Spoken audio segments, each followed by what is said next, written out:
అందరికీ నమస్కారం. నా పేరు ధర్మాంజనావతి. ఈరోజు డాక్టర్ సర్వేపల్లి రాధాకృష్ణన్ గారి జయంతి.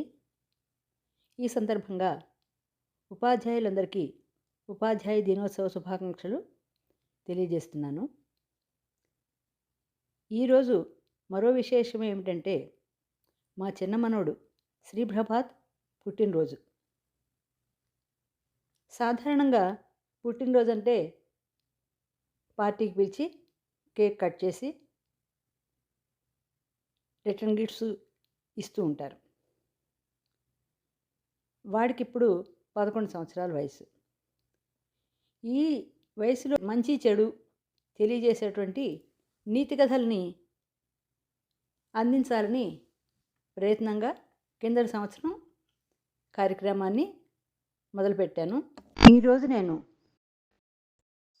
సంఘ సంస్కర్త అయినటువంటి కందుకూరి వీరేశలింగం గారు రచించినటువంటి నీతి కథామంజరిలోని తోడేలు మేక గొర్రెపిల్ల అనే కథను చెప్తున్నాను. అనగనగా ఒక అడవిలో చాలా జంతువులు ఉన్నాయట. అంటే అడవి అంటే చాలా జంతువులు ఉంటాయి కదా, అలాగనమాట. ఒక చోట తోడేలు మేక గొర్రెపిల్ల ఉన్నాయట. ఒక రోజుని మేక ఒకటి గొర్రెపిల్లని పాలిచ్చి పోషిస్తోందిట.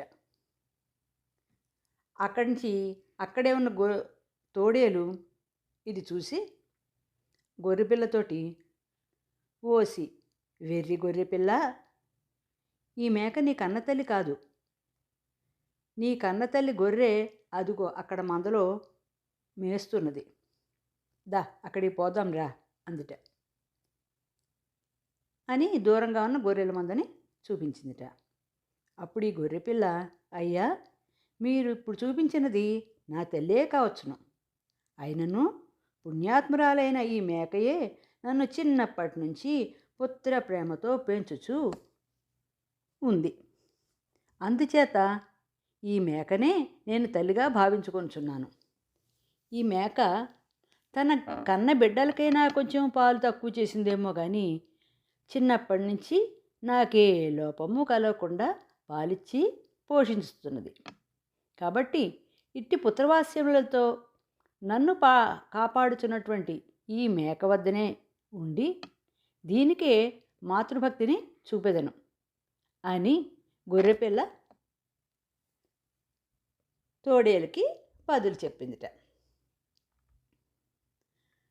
బాగుగా తమ సుతుల కాపాడనట్టివారు లోకంబులో పశుప్రాయులెప్పుడు, విద్యయును బుద్ధియును చెప్పించి పెంచువారి ఎడ కృతజ్ఞులై బాలురు నడవవలయు, కృతజ్ఞులై బాలురు నడవవలయు, కృతజ్ఞులై బాలురు నడవవలయు.